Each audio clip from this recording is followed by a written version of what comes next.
नमस्कार। हामी fundamental of nursing अन्तर्गत नर्सिङ प्रोसेसमा छौँ। नर्सिङ प्रोसेसको 5 वटा कम्पोनेन्टहरू assessment, nursing diagnosis, planning, implementation र evaluation.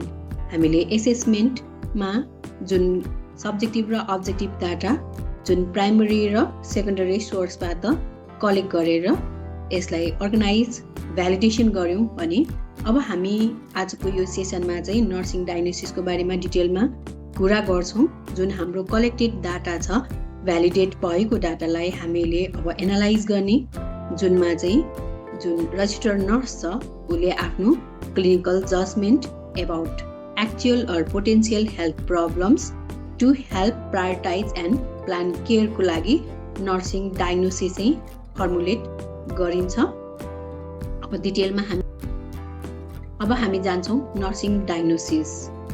Nursing diagnosis is a clinical judgment about an individual's, family's or community's responses to actual or potential health problems or life processes. यसरी जुन नर्सले collected गरेको data छ त्यो डाटालाई analyse गरिसकेपछि अब नर्सले अब के भएको भन्ने कुरा चाहिँ डायग्नोज गरिन्छ, जुनमा चाहिँ इन्डिभिजुअल, फ्यामिली, कम्युनिटीको रेस्पोन्सेस सँगसँगै एक्चुअल र पोटेन्सियल हेल्थ प्रब्लम्सहरूलाई चाहिँ इन्क्लुड चाहिँ गरिन्छ। It provides the basis for selecting nursing intervention for which the nurse is accountable. यसरी नर्सिङ डायग्नोसिस फर्मुलेट गरिसकेपछि नर्सले नर्सिङ इन्टरभेन्सन्सहरू के गर्नुपर्छ भन्ने कुरा चाहिँ अब जुन एक्चुअल पोटेन्सियल अथवा जुन रेस्पोन्सेस अनुसार जुन इन्टरभेन्सन्सहरू चाहिँ सेलेक्सन गरिन्छ त्यसमा नर्स इज एकाउन्टेबल हुन्छ भने जुन nursing diagnosis prioritizes diagnosis based on mutually established goals, जुनमा चाहिँ individual, patient self, family, community सँगसँगै नर्स र नर्सको टिम म्युचुअली गोल चाहिँ इस्टाब्लिस गरिन्छ, जुनमा diagnosis, problem, strength and issues are documented in a manner that facilitate the development of expected outcome and the collaborative manner. Documented पनि यो कुराहरूमा गर्नुपर्ने हुन्छ नर्सिङ डायग्नोसिस फर्मुलेट गर्दाखेरि। अब यसरी फर्मुलेट गरेको नर्सिङ डायग्नोसिसको पर्पज के छ त भन्दाखेरि it identify patient actual and potential problem, जुन अहिले भइरहेको एक्चुअल र पछि हुन सक्ने रिस्क अथवा पोटेन्सियल प्रब्लमहरूलाई अहिले टाइममा नै आइडेन्टिफाई गर्न हेल्प गर्छ भने अर्को चाहिँ नर्सले गरिने जुन नर्सिङ केयरहरूलाई गाइड अथवा प्लानिङ गर्न हेल्प गर्छ। सँगसँगै जुन नर्सिङको टिम अथवा हेल्थ केयर टिम छ उनीहरूकोमा एउटा कमन ल्याङ्ग्वेज फर्म गर्छ नर्सिङ डायग्नोसिसले भने अर्को चाहिँ help in setting priorities and goals, improve quality and continuity of care. Nursing डायग्नोसिसको इम्पोर्टेन्समा nursing diagnosis helps in individualized patient care, enhances critical thinking of the nurses, form the foundation for care planning and improves patient safety and outcomes. त्यसैको लागि nursing डायग्नोसिसको importance रहेको हुन्छ भने nursing डायग्नोसिसको जुन steps छ, फर्स्ट स्टेप भनेको analyzing data. त्यो एनालाइजिङ डाटाबाट identifying health problems, risk and strength गरिन्छ र लास्टमा फर्मुलेट नर्सिङ स्टेटमेन्ट अथवा नर्सिङ डायग्नोसिस चाहिँ गरिन्छ।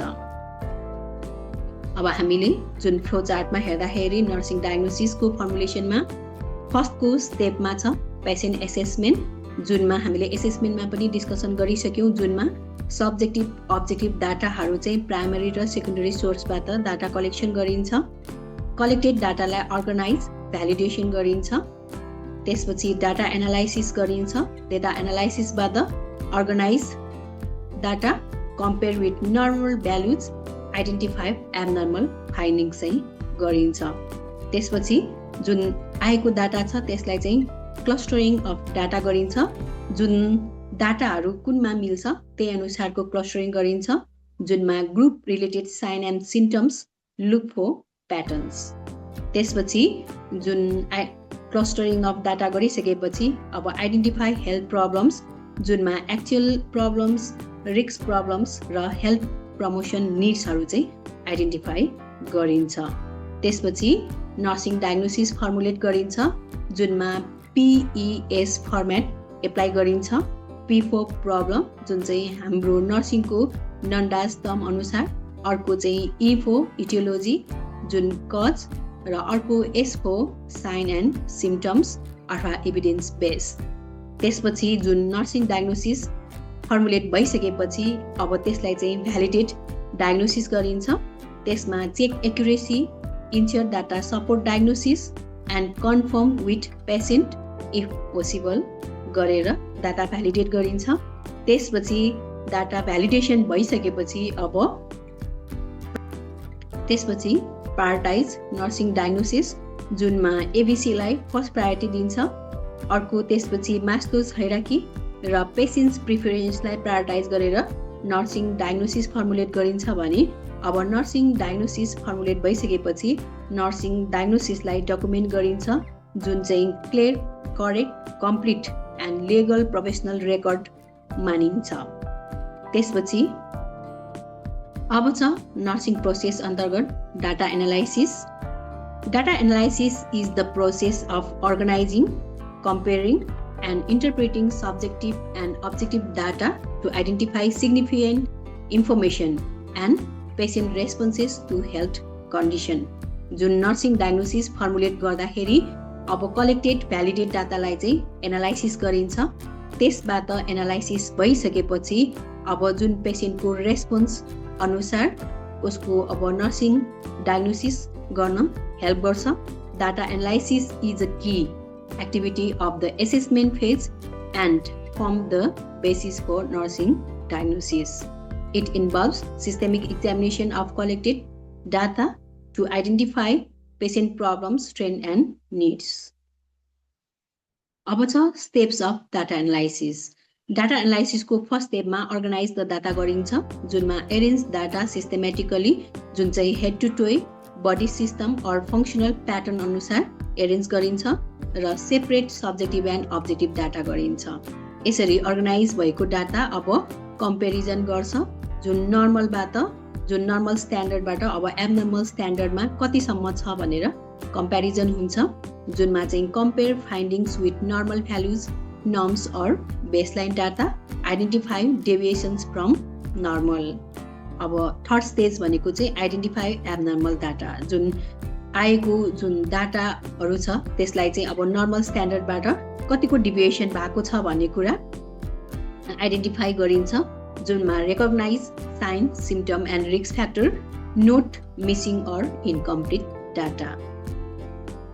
अर्को छ क्लस्टरिङ रिलेटेड डाटा, जुनमा चाहिँ डाटालाई क्लस्टर गर्छ अथवा ग्रुप रिलेटेड क्युजहरू जुनमा चाहिँ साइन एन्ड सिम्पटम्सहरू मिलाइन्छ, जुनमा form patterns that indicate a problem. जस्तै हामीले जुन बिरामीको विभिन्न डाटाहरू लिँदाखेरि जुन मिल्ने डाटाहरू जस्तै डिस्निया, व्हिजिङ, लो SpO2 छ भने यसलाई चाहिँ एउटै क्लस्टरमा राखिन्छ भने अर्को स्टेपमा आइडेन्टिफाई पेसेन्ट स्ट्रेन्थ। यसरी क्लस्टरिङ डाटा गरिसकेपछि अब पेसेन्टको स्ट्रेन्थ आइडेन्टिफाई गरिन्छ जुनमा नोट पोजिटिभ फाइन्डिङ्स, जुनमा चाहिँ कोपिङ एबिलिटी हुनसक्छ, फ्यामिली सपोर्ट अथवा मोबिलिटी, त्यो जुन पेसेन्टको स्ट्रेन्थहरू चाहिँ हामीले फाइन्डिङ्स निकाल्छौँ भने लास्टमा आएर हामीले ड्र इन्टरफेरेन्स जुनमा make clinical judgement about possible problems, link data to potential nursing diagnosis. Data एनालाइसिसको एउटा इक्जाम्पल यहाँ दिएको छ। जस्तै कलेक्टेड डाटामा के छ त भन्दाखेरि patient complain of shortness of breath, respiratory rate हेर्दाखेरि 30 ब्रेथ्स पर मिनट र SpO2 चाहिँ 88% छ। अब यो डाटालाई एनालाइज गर्दाखेरि एबनर्मल रेस्पिरेटरी फाइन्डिङ्स भनेर राख्यो, क्लस्टर डाटा सजेस्ट गर्दाखेरि इम्पेयर्ड अक्सिजनेसन भनेर एनालाइसिस गर्यो भने अब यसको पोसिबल नर्सिङ डायग्नोसिसमा इम्पेयर्ड ग्यास एक्सचेन्ज भयो। नर्सिङ डायग्नोसिसको डाटा एनालाइसिस पछि सेकेन्ड स्टेजमा छ identification of health problems and strain in nursing diagnosis, जुन भनेको चाहिँ crucial step in nursing diagnosis phase of the nursing process. It is done after data analysis and help the nurse provide individualized and holistic care. अब यसमा पनि identification of health प्रब्लम्समा जान्छौँ, जुन भनेको चाहिँ health problems are condition or situations in which the patient shows an actual or potential response requiring nursing care. अब step of identification health problems मा analyze cluster data गरिन्छ, then focus on patient responses, not medical diseases, then determine whether the problem is actual, risk or health promotion कुन हो determine गरिन्छ भने then नन्दाको जुन approved terminologies हरु use गरेर nursing diagnosis formulate गर्न help गर्छ भने अब केही example हरु जुन नन्दाजको approved terminologies हरुको केही example हरु यहाँ दिएको छ जस्तै acute pain, chronic pain, impaired breathing pattern, anxiety, ineffective coping, imbalanced nutrition जुनमा less or more than body requirements हुन सक्छ, impaired skin integrity, disturbed sleep pattern, deficient knowledge. यिनीहरु चाहिँ cluster of data बाट यो जुन approved terminology हरु चाहिँ जुनमा म्याच हुन्छ तिनीहरु युज गरिन्छ। अब यसरी हेल्थ प्रब्लम्स आइडेन्टिफाई भइसकेपछि अब हामीले आइडेन्टिफाई नर्सिङ डायग्नोसिस गर्न सक्छौं। अब हामी यहाँ नर्सिङ डायग्नोसिस को डेफिनिसन मा जान्छौं।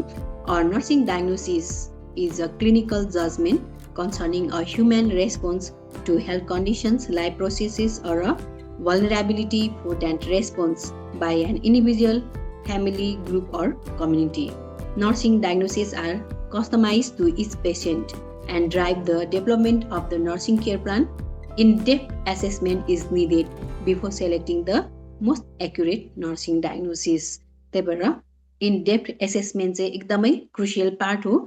देन अब राम्रो एसेसमेन्ट करेक्ट एसेसमेन्ट भइसकेपछि नर्सिङ डायग्नोसिस पनि करेक्ट नै हुन जान्छ। यसरी नर्सिङ डायग्नोसिस फर्मुलेट गर्नको लागि हामीलाई टाइप अफ हेल्थ प्रब्लम्स थाहा पाउनु पर्ने हुन्छ। यहाँ हामीसँग 3 टाइप अफ हेल्थ प्रब्लम्सहरु छ। एउटा भनेको एक्चुअल हेल्थ प्रब्लम जुनमा present problem with sign and symptoms जुनमा एक्जाम्पल भनेको एक्युट पेन अथवा इम्पेयर्ड मोबिलिटी। अर्को भनेको चाहिँ अहिले नभइकन पछि हुन सक्ने अथवा पोटेन्शियल अथवा रिस्क प्रब्लम्सहरु जुनमा चाहिँ पोटेन्शियल प्रब्लम जुनमा नो सिम्पटम्स एट अहिले छैन तर अहिलेको जुन बिहेभियर अथवा कन्डिसनले यो रिस्क प्रब्लमहरु चाहिँ आउन सक्ने चान्सेसहरु छ। जस्तै एक्जाम्पलमा risk for infection, risk for falls. अर्को भनेको हेल्थ प्रमोसन प्रब्लम्स जुनमा desire to improve health or wellbeing. एक्जाम्पलमा रेडिनेस फर इन्हान्स न्युट्रिसन। अर्को केही हेल्थ प्रब्लम्सको एक्जाम्पल यहाँ दिएको छ जस्तै डिस्निया अथवा लो SpO2 छ भने इम्पेयर्ड ग्यास एक्सचेन्ज भनेर हामीले जुन नन्डाजको टर्म्सहरु युज गर्न सक्छौं। त्यस्तै इमोबिलिटी विकनेसको लागि इम्पेयर्ड फिजिकल मोबिलिटी। त्यस्तै पोर वुन्ड केयरमा रिस्क फर इन्फेक्सन हामीले नर्सिङ डायग्नोसिस फर्म गर्न सक्छौं। अब आइडेन्टिफिकेसन अफ हेल्थ प्रब्लम पछि अब हामी पेशेन्टको स्ट्रेन्थ आइडेन्टिफिकेसनमा जान्छौं। Strength are positive findings that help the patient cope with illness or maintain health. Recognizing strength, support health promotion and recovery. अब हेल्थ प्रब्लम्स त हामीले फाइन्ड आउट गर्यौं तर पेशेन्टको स्ट्रेन्थ पनि हामीले फाइन्ड आउट गर्यौं भने यो स्ट्रेन्थलाई चाहिँ हामीले युज गरेर इन्हान्स गरेर जुन हेल्थ प्रब्लम्सलाई हामीले मिनिमाइज गर्न सक्छौं जुनमा पेशेन्ट भिजिटर कम्युनिटीको रेस्पोन्स सँगसँगै हामीले सँगसँगै काम गर्यो भने यसको रिजल्ट पनि पोजिटिभ नै आउँछ र छिटो पनि आउँछ। अब पेशेन्टको स्ट्रेन्थलाई चाहिँ कसरी आइडेन्टिफाई गर्ने त भन्दाखेरि फर्स्टमा हामीले look for normal or positive assessment findings, identify effective coping behaviours, note available support system, assess patient motivation and knowledge. हामीले फर्स्टमा एसेसमेन्टदेखि नै यो कुराहरूलाई चाहिँ नोटिस गर्नुपर्ने हुन्छ र हामीले ध्यान दिनुपर्ने हुन्छ। पेशेन्ट स्टेटमा के आउँछ त भन्दाखेरि फर एक्जाम्पल केही छ जस्तै गुड फ्यामिली सपोर्ट हुन सक्छ, independent in self care activities हुन सक्छ, पोजिटिभ एटिट्युड टुवार्ड ट्रिटमेन्ट हुन सक्छ, एडुक्वेट न्युट्रिसनल इन्टेक हुन सक्छ, good understanding of disease condition आदि कुराहरू चाहिँ हुन सक्छ। अब स्ट्रेन्थ र प्रब्लम्स आइडेन्टिफाई किन इम्पोर्टेन्ट छ त भन्दाखेरि initiates holistic nursing care, help in setting realistic goals, support health problems, improve patient participation in care, assist in proper prioritization को लागि आइडेन्टिफिकेसन प्रब्लम एन्ड स्ट्रेङ्थ एकदमै इम्पोर्टेन्ट छ। नर्सिङ डायग्नोसिस फर्मुलेट गर्नको लागि हामीलाई थाहा हुनुपर्छ कि टाइप अफ नर्सिङ डायग्नोसिस, जुनमा एउटा छ एक्चुअल नर्सिङ डायग्नोसिस, जुन भनेको चाहिँ describe human responses to health condition or life processes. अहिले रिसेन्टमा भने अर्को रिस्क नर्सिङ डायग्नोसिस, जुनले describe human responses to health condition or life processes that may develop. अर्को भनेको हेल्थ प्रमोसन नर्सिङ डायग्नोसिस, जुन भनेको चाहिँ a clinical judgement of motivation, desire and readiness to enhance wellbeing and actualize human health potential. अब यसरी 3 type of nursing diagnosis कसरी formulate गर्छ त भन्दाखेरि हामीसँग यो नन्डाजको जुन एप्रुभ टर्मिनोलोजिजहरू छ त्यसलाई युज गर्न सक्छौँ। अर्को चाहिँ हामीले यो PES फर्मेटमा बसेर नर्सिङ डायग्नोसिस स्टेटमेन्ट बनाउन सक्छौँ। जुन PES छ, PESमा P for problem, E for aetiology, S for sign and symptom भनेर हामीले अघि पनि जानकारी लिइसकेका छौँ भने एउटा इक्जाम्पल हामीले हेर्दाखेरि acute pain related to tissue injury as evidence by verbalization of pain. यो जुन हाम्रो एक्युट पेन प्रब्लम अथवा जुन एप्रुभ टर्मिनोलोजी अफ नन्डाज, जुनमा टिस्यु इन्जरी भनेको चाहिँ यो इटियोलोजी अथवा कज भयो, जुन evidence by verbalization of pain भनेको चाहिँ हाम्रो साइन एन्ड सिम्पटममा चाहिँ गयो। यसरी PES को फर्मेटमा हामी नर्सिङ डायग्नोसिस बनाउँछौँ। अब नर्सिङ डायग्नोसिसको स्टेटमेन्टमा जस्तै P for problems, the patient problem that is the nursing diagnosis.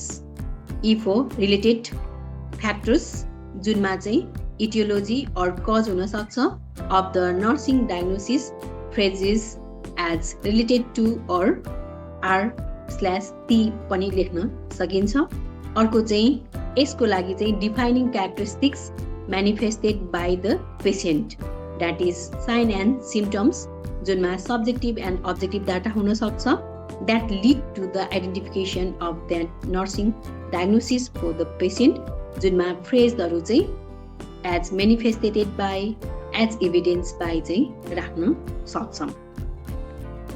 केही example type of nursing diagnosis केही इक्जाम्पलहरू यहाँ दिएको छ। जस्तै एक्चुअल प्रब्लम अथवा प्रब्लम फोकस्ड नर्सिङ डायग्नोसिसमा ineffective breathing pattern related to decrease lungs expansion as evidence by dyspnoea, कफिङ, डिफिकल्टी अफ ब्रिदिङ। अर्को रिस्क नर्सिङ डायग्नोसिसमा risk for ineffective airway clearance as evidence by accumulation of secretion in lungs. अर्को health promotion nursing डायग्नोसिसमा readiness for enhance family coping as evidence by verbalization of desire to information that will enhance health choices. अर्को syndrome nursing डायग्नोसिसमा chronic pain syndrome र अर्को possible nursing डायग्नोसिसमा possible chronic low self esteem. यी type of nursing डायग्नोसिसहरू मध्ये actual अथवा problem focused र रिस्क नर्सिङ डायग्नोसिस अलि धेरै एप्लाईमा चाहिँ युज हुन्छ। अब टाइप अफ नर्सिङ डायग्नोसिसमा हामी जान्छौँ प्रब्लम फोकस्ड नर्सिङ डायग्नोसिस, जुन भनेको चाहिँ also known as actual nursing diagnosis, a client problem present at the time of the nursing assessment, जुन based on the presence of associated sign and symptom, जुनमा anxiety related to stress as evidence by increase tension, apprehension and expression of concern regarding upcoming surgery. अर्को example acute pain related to decrease myocardial flow as evidence by grimacing expression of pain guarding behaviour. जुन problem focused nursing डायग्नोसिसको फर्मेटमा जुन एउटा example हामीले यहाँ राख्न सक्छौँ, जुनमा problem volume fluid volume excess, अर्को इटियोलोजीमा related to excessive fluid intake र साइन एन्ड सिम्पटममा as manifested by bilateral vesicle crackles in the lungs, bilateral 2+ pitting एरियामा अफ द एङ्कल। जुन यो फोकस्ड हामीले एसेसमेन्टको क्वेशनबाट लिएको हो भने अब यसलाई हामीले प्रब्लम फोकस नर्सिङ डायग्नोसिस गर्दाखेरि fluid volume excess related to excessive fluid intake as manifested by bilateral vesicle crackles in the lungs, bilateral 2+ beating edema of the ankles, and the patient reports my ankles are so swollen. अर्को nursing डायग्नोसिसमा risk nursing diagnosis जुन भनेको चाहिँ risk nursing diagnosis should be supported by evidence of the patient's risk factor for developing that problem. Jun using the phrase as evidence by to refer to the risk factor for developing that problem. जस्तै risk for injury, risk for infection. Example मा जुनमा problem risk for falls as evidence by dizziness and decreased lower extremities strength. Risk for falls as evidenced by dizziness and decreased lower extremity strength. यो चाहिँ अब हामीले जुन भनेको अनुसार correction गरेर हाम्रो बिहेभियर चेन्ज गरेन अथवा राम्रो ट्रिटमेन्ट भएन भने पछि रिस्क यो चाहिँ हुन सक्ने चान्सेस। अर्को छ हेल्थ प्रमोसन नर्सिङ डायग्नोसिस जुनमा statement contain the problem and the defining characteristics. जुन statement should begin with the phrase expresses desire to enhance. जस्तै प्रब्लममा statement of the patient response र साइन एन्ड सिम्पटममा the patient's express desire to enhance.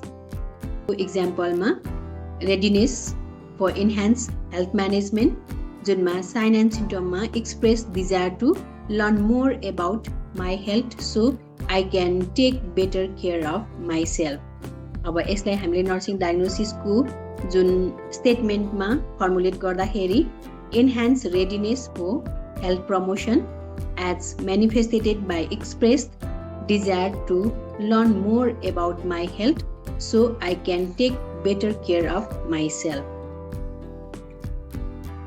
Syndrome diagnosis. Syndrome diagnosis is a cluster of nursing diagnoses that occur together and are best addressed together and through similar interventions. To create a syndrome diagnosis, two or more nursing diagnoses must be used as defining characteristics that create a syndrome. A syndrome statement consists of these items as problem, the syndrome, and sign and symptom. The defining characteristics are two or more similar nursing diagnoses. Example मा जुन problem छ risk for frail elderly syndrome र सिम्पटममा the nursing diagnosis of activity intolerance and social isolation. यसमा हामीले एडिसनलमा related factor fear of falling पनि राख्न सक्छौँ भने अब हामीले नर्सिङ डायग्नोसिस फर्मुलेट गर्दाखेरि risk for frail elderly syndrome related to activity intolerance social isolation and fear of falling राख्न सक्छौँ। त्यसपछि अर्को nursing diagnosis possible nursing diagnosis जुनमा चाहिँ diagnosis as are actual risk health promotion and syndrome. Possible nursing diagnosis are statement describing a suspected problem for which additional data are needed to confirm or rule out the suspected problem. जुनमा possible chronic low self-esteem अथवा possible social isolation राख्न सक्छौँ। अब यसरी nursing diagnosis formulate गर्दाखेरि कसरी प्रायोरिटाइजेसन गर्ने भन्ने कुरा चाहिँ अहिले हामी हेर्छौँ। After identifying nursing diagnosis, the next step is prioritization according to the specific needs of the patient. Nurses prioritize their actions while providing patient care multiple times every day. Prioritization is the process that identifies the most significant nursing problems as well as the most important interventions in the nursing care plan. It is essential that life-threatening concerns and crises are identified immediately and addressed quickly, Depending on the severity of the problem, the steps of the nursing process may be performed in a matter of seconds for life-threatening concern. In critical situations, the steps of the nursing processes are performed through rapid clinical judgment. There are several concepts used to prioritize, including Maslow's hierarchy of need. जुन मास्लोको hierarchy need अनुसार हामीले physiological need पछि safety need, belongings, esteem and self actualization अनुसार हामीले जुन problems अथवा nursing डायग्नोसिसलाई चाहिँ हामीले प्रायोरिटाइजेसनमा चाहिँ राख्छौँ। यहाँ हामीले डायग्नोस्टिक स्टेटमेन्टको केही इक्जाम्पलहरू हेर्न सक्छौँ जुन विभिन्न टाइप अफ नर्सिङ डायग्नोसिस जस्तै problem focus, risk, health problem, syndrome, possible, त्यसमा कुन कुन कसरी मिल्छ जुन यहाँ प्लसहरू पनि देखाएको छ। यो इक्जाम्पलहरू हामीले हेरेर नर्सिङ डायग्नोसिसहरू फर्मुलेट गर्ने अथवा स्टेटमेन्टहरू बनाउन सक्छौँ। अब यसरी जुन नर्सिङ स्टेटमेन्ट बनाउने बेलामा दुईटा कुरालाई हामीले फोकस गर्नुपर्छ। एउटा चाहिँ क्वालिफायर र अर्को चाहिँ फोकस अफ द डायग्नोसिस। जुन क्वालिफायरमा डिफिसिएन्ट भनेपछि फ्लुइड भोल्युम, इम्ब्यालेन्समा न्युट्रिसन जुन लेस अर मोर हुन सक्छ, इम्पेयर्डमा ग्यास एक्सचेन्ज, इनइफेक्टिभमा टिस्यु पर्फ्युजन, रिस्क फोमा इन्जुरी आदि क्वालिफायर वर्डहरू अथवा टर्म्सहरू अथवा पबहरू हामीले युज गर्न सक्छौँ। हामीले नर्सिङ डायग्नोसिस बनाउँदै गर्दाखेरि धेरै युज हुने जुन नर्सिङ डायग्नोसिसको टर्म्सहरूमा acute pain, anxiety, chronic pain, constipation, decrease cardiac output, diarrhoea, fatigue, fear, grieving, hopelessness, hypothermia etcetera वर्डहरू कमनली युज गर्छौँ। यहाँ स्लाइडमा दिएको छ नर्सिङ डायग्नोसिस, मेडिकल डायग्नोसिस र कोलाबोरेटिभ प्रब्लम्स। हामीले जो नर्सिङ डायग्नोसिस र मेडिकल डायग्नोसिसमा डिफ्रेन्सिएसन गर भनेर एक्जाममा दिइरहेको हुन्छ। जस्तै केही इक्जाम्पलहरू यहाँ दिएको छ। जस्तै नर्सिङ डायग्नोसिसमा इनइफेक्टिभ एयरवे क्लियरेन्स दिएको छ भने मेडिकल डायग्नोसिस निमोनिया हुन सक्छ।